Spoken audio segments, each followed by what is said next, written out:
Bonjour à tous, alors aujourd'hui c'est une vidéo un petit peu particulière, j'ai décidé de répondre aux questions. Donc je me suis prêté au jeu, j'ai rassemblé un certain nombre de questions qui reviennent fréquemment, et puis ben voilà, je vais y répondre dans la vidéo. Alors la première question que j'ai reçue c'est pourquoi est-ce que tu fais ça? Parce que c'est vrai que ça paraît un peu fou et parfois un peu de boulot. Je fais des vidéos, j'anime un podcast, j'écris, je gère une société, donc pourquoi est-ce que je fais tout ça? En fait, je sais pas trop, je suis un peu mon instinct, un peu mon intuition. J'ai l'impression d'être à la croisée des chemins, à la croisée de domaines que je maîtrise. Je suis programmeur, je maîtrise la technologie, je gère une société technologique, donc là encore, une très bonne connaissance de la technologie. Et puis de l'autre côté, je me suis passionné un peu sur le tard pour l'art, pour la fiction, pour la lecture et l'écriture, pour les scénarios de séries, de films que j'étudie la plupart du temps. Donc j'ai l'impression d'être un petit peu un croisement. J'avoue que j'explore un petit peu. Donc j'ai animé le podcast Double Vie pendant un an, c'est une des meilleures choses que j'ai faites. Parler avec des auteurs, avec des musiciens, des chanteurs, des gens voilà, qui ont une vraie passion, qui les dévore et qui les pousse à créer, et en même temps qui mènent une autre activité.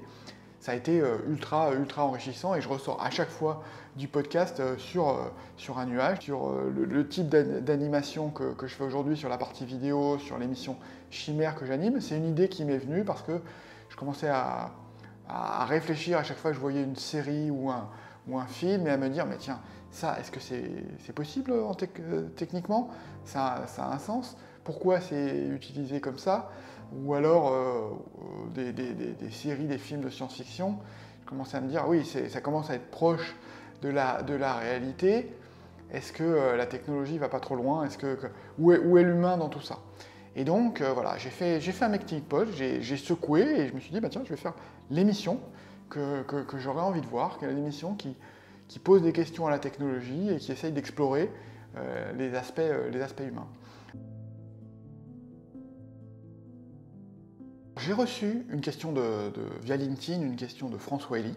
Donc je vous la lis et puis je vais y répondre ensuite. Donc bonjour, j'aimerais que tu parles des langages informatiques que tu as croisés. Avait-il des histoires à raconter? Est-ce que la fiction doit quelque chose à ces structures? Pour moi, c'est plutôt l'inverse. Je me suis aperçu que ma motivation dans la programmation, c'était vraiment la création. Donc, quelque part, je me suis mis à programmer pour raconter des histoires.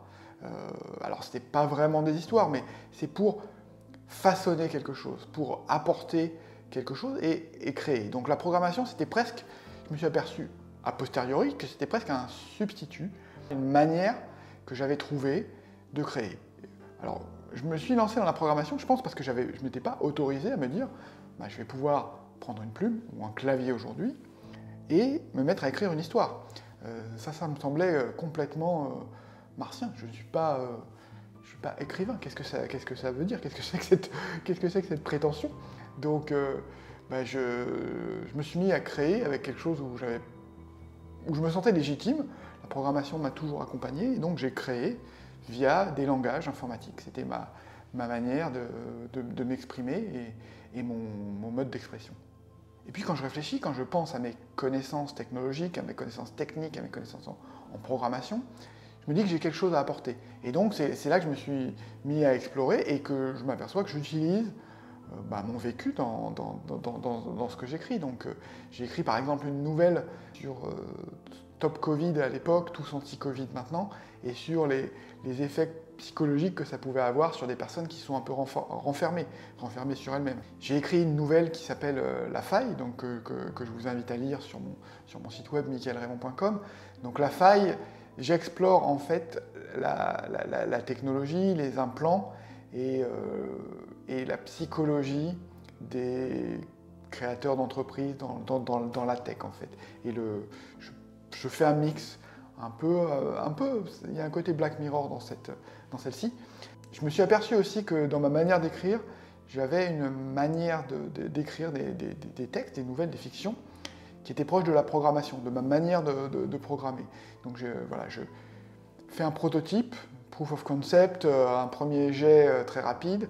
Comme le premier programme marche, je fais la première histoire qui fonctionne, qui marche, qui tient sur ses deux jambes. Et une fois que j'ai cette histoire, cette première version, ben voilà, je vais débugger, je vais améliorer, rajouter du corps, de la matière, comme je fais avec un programme, pour en faire quelque chose de complet, de robuste, de solide. Est-ce que tu vas parler technique? Est-ce que tu vas faire des tutoriels? Est-ce que tu vas rentrer dans les détails dans ta chaîne YouTube? J'ai fait des vidéos techniques pour Process One par le passé, qui sont plus de l'ordre du tutoriel. Donc on me demande, est-ce que tu vas parler technique, rentrer dans le détail, programmation, etc.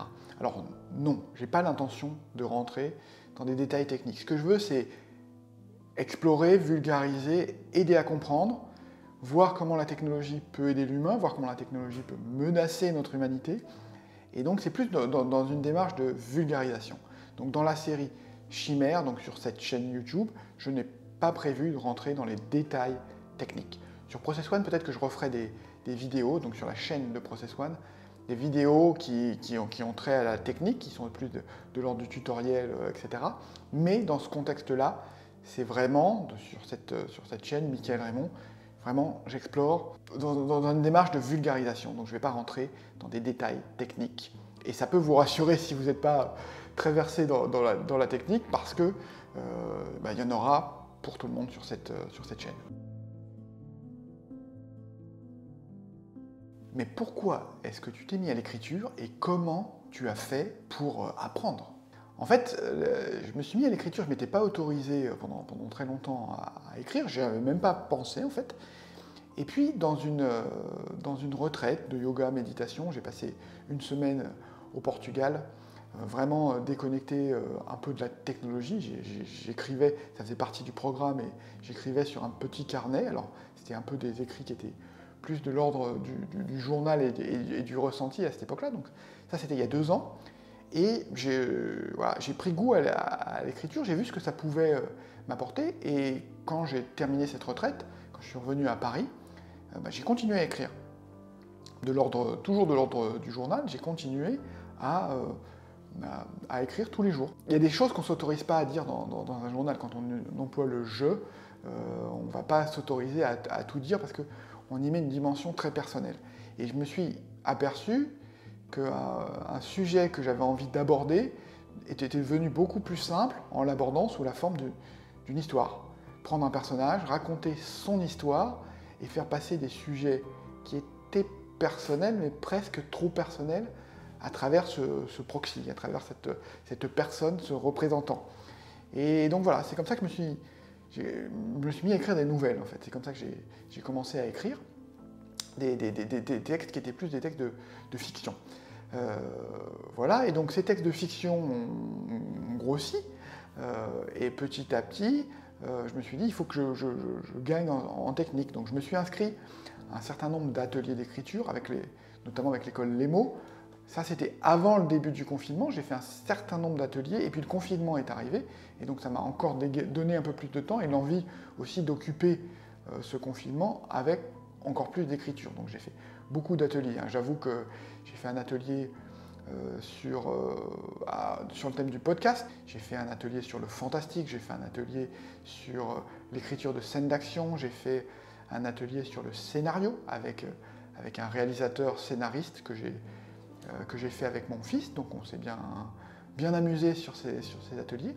Donc j'ai fait beaucoup d'ateliers qui m'ont aidé à muscler ma technique, et évidemment j'ai continué à écrire en parallèle de tout ça, jusqu'à me dire que peut-être que cette nouvelle que j'avais écrite méritait d'être traitée plus avant, d'être approfondie, et je me suis dit, et si j'en faisais un roman? Donc c'est comme ça que je me suis lancé dans l'écriture d'un roman.